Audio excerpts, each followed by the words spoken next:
జై గణేష్ మహారాజ్కి జై. మనం ఏ పని ప్రారంభించినా ఆ పనిలో ఎలాంటి ఆటంకాలు లేకుండా నిర్విఘ్నంగా జరగాలని కూడా వినాయక స్వామి వారికి మొక్కుకొని వినాయక స్వామి వారికి పూజలు నిర్వహించి తదనంతరం తన కార్యక్రమాన్ని నిర్వహించడం జరుగుతుంది. మనం తలపెట్టే ఏ కార్యక్రమమైనా విజయవంతం కావాలంటే ముందు వినాయక స్వామి వారికి పూజ నిర్వహించిన తర్వాతనే ఆ కార్యక్రమాన్ని నిర్వహించడం జరుగుతుంది. వినాయక స్వామి వారికి పూజ నిర్వహించకుండా వినాయక స్వామి వారిని తలుచుకోకుండా ఏ పని నిర్వహించినా ఆ పనిలోని అనేక ఆటంకాలు ఎదుర్కోవడము, ఆ తర్వాత ఆ పనికి అనేక సమస్యలు రావడం జరుగుతుంది. స్వామివారికి దానికి కారణం స్వామివారి వినాయక స్వామి వారికి కోపం రావడం చెప్పడంలో ఏమాత్రం లేదు. వినాయక స్వామి వారిని కానీ తలుచుకొని వినాయక స్వామి వారికి కానీ పూజ నిర్వహించిన తర్వాత చేసే ఏ కార్యక్రమాన్ని కానీ మంచి జరుగుతుందని కూడా మన పురాణ శాస్త్రాలు చెబుతున్నాయి. అందుకనే ఏ మంచి కార్యక్రమం నిర్వహించినప్పుడు వినాయక స్వామి వారికి పూజ నిర్వహించిన అనంతరమే కార్యక్రమాన్ని నిర్వహించడం జరుగుతుందని కూడా చెప్పడంలో కూడా ఎలాంటి అనుమానం లేదు.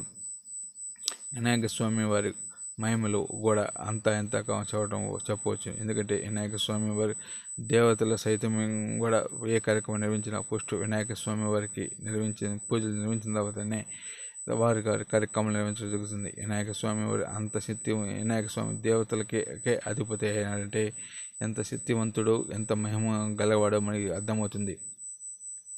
ఈ వినాయక స్వామి వారికి మహిమలు తెలియాలంటే వినాయక స్వామి వర్తకల్పం, వినాయక స్వామి కథను ఒక్కసారి మనము తెలుసుకోవాల్సిన అవసరము ఎంతైనా ఉన్నది.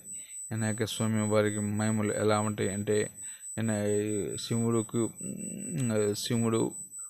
వినాయక స్వామి వారి అన్నగారైన తమ్ముడు అయిన సుబ్రహ్మణ్య స్వామి వారికి ఇద్దరికి కూడా శివుడు ఆధిపత్యము కోసము పోటీ పడినప్పుడు వినాయక స్వామికి పోటీగా కుమారస్వామి వచ్చినప్పుడు శివుడు వాళ్ళిద్దరి మధ్య ఒక పరీక్ష నిర్వహించినారు. ఈ భూలోకంలో ఉన్న పుణ్యనదులు ఎవరైతే స్నానం చేసి తమ వద్దకు వచ్చారో వారికే తాను వినాయక ఆధిపత్యము, దేవత ఆధిపత్యం ఇస్తానని చెప్పినాడు. కానీ ఆ తర్వాత వెంటనే కుమారస్వామి నెమ్మల వాహనం ఎక్కి ముల్లోకంలో ఉన్న నదులన్నిటి కూడా స్నానం చేసి వచ్చినప్పుడు కూడా తను స్నానం చేసి ఎదురు వచ్చిన వారిగా వినాయక స్వామి ఉన్నారు. కానీ వినాయక స్వామి ఎక్కడ ముల్లోక నదులకు స్నానం చేయలేదు, కేవలం తన తండ్రి గారైన శివుని చుట్టే ప్రదర్శన చేస్తున్నారు.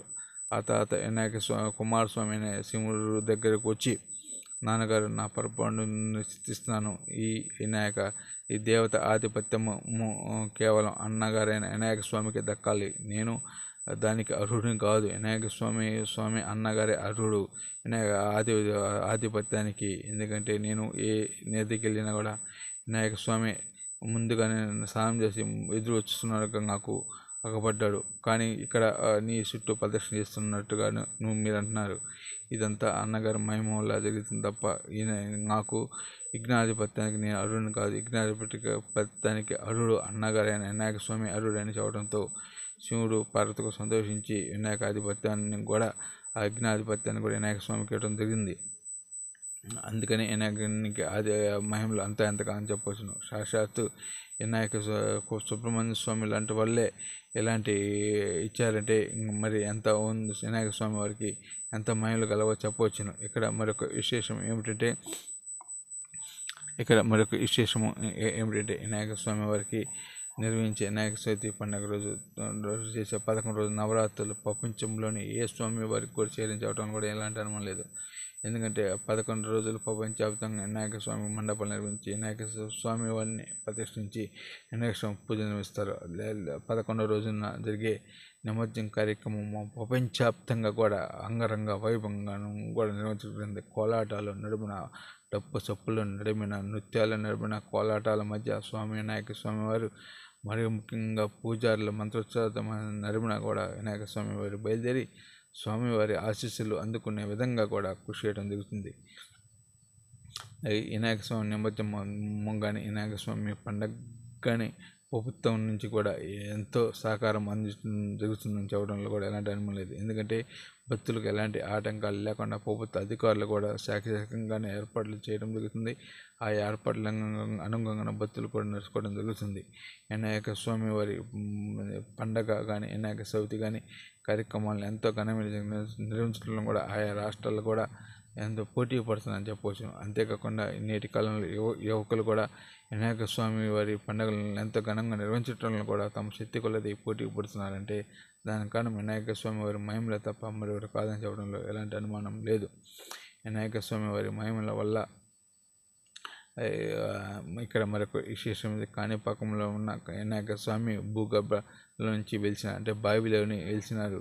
అక్కడ జరిగే సత్య ప్రమాణాలకు మంచి ప్రపంచ ప్రఖ్యాతి కలదని కూడా చెప్పవచ్చును.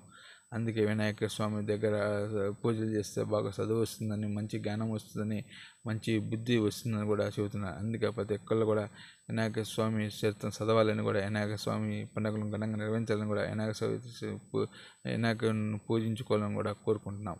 వినాయకుని పూజించుకుంటే మంచి చదువు వచ్చిద్దని, మంచి జ్ఞానవంతులు అవుతారని, మంచి విద్యాబుద్ధులు కలుగుతారని కూడా మనం ప్రార్థన చేస్తున్నాం. అంతేకాకుండా అది కూడా ఇప్పుడు యువతకు మరి ముఖ్యంగా వినాయక చవితి పండుగను ఎంతో ఘనంగా నిర్వహించడం ఎంతో సంతోషకరమైన విషయంగా చూడటంలో కూడా ఎలాంటి అనుమానం లేదు.